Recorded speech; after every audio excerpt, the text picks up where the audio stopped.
You talked about your previous experience with public markets. You talked about obviously your own learning in angel investing. But we all over a period of time build biases. It could be personal experiences, it could be something we've heard and learned. Have you found yourself having to contest those biases? And all of us will take it away for whatever we are investing in. But how did you challenge some of those things? Yeah, totally. I think, one of my strengths and weaknesses also, you can say, is, I'm a good devil's advocate when it comes to myself, right? I can play both sides. Sometimes it slows you down as well, so that's why I said weakness. But I think biases to hote hi hain because of parents, because of family, because of how you are raised and so on and so forth. So you have to actively sort of examine them and contest them, in my view. So my father, and it worked for him, God bless him, he passed away a couple of years back. But उनके लिए बहुत अच्छा काम किया और वो वक्त था वो करने का. I have seen his peers perish because of that one thing. He refused to take debt. I mean, जब भी लिया, he would lose sleep until he paid it back. And so he was very clear, I'll never take debt. And that was the right thing for that right time of his evolution, because जितने उन्होंने भी debt लिया वो time पे, some of his peers went on to become billionaires, and he had started with 100 rupee salary. और हम देखते थे जब बच्चे थे तो हमें लगता था यार डैड आप क्यों नहीं करते हो ये, आप क्यों नहीं. अभी वही मतलब bankrupt हो गए, but dad did pretty well for himself. He provided a wonderful life for us, and so it was great for him. But I had to question whether that bias of not taking debt is something that I want to follow.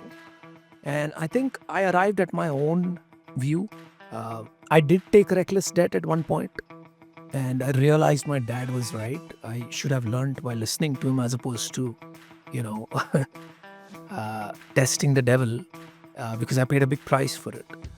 So what I've arrived at is debt is not bad, given the new scheme of things, the way things are, and if you want to grow, you want to scale. Sometimes debt is the cheapest option and the most economical option for you. So we took debt in one of our companies as venture debt as well, where we paid 16% interest a year for about 10 years.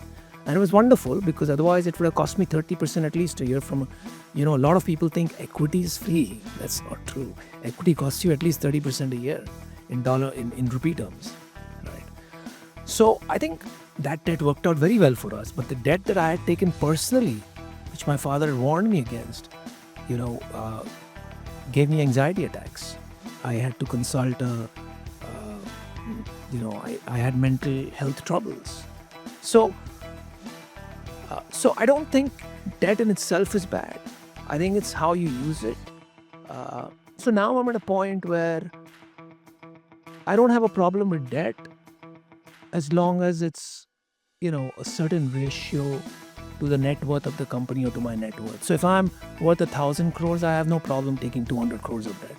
Right? If the company's net worth is X, I don't have a problem with that. So you need to be able to predict how serviceable it is and how much in control you are, and then add a buffer, and I think debt is great. But any reckless debt, which a lot of people have done, hoping that things will work out, is usually a disaster. Investments in debt securities, municipal debt securities, securitized debt instruments are subject to risk, including delay and or default in payment. Read all the offer-related documents carefully.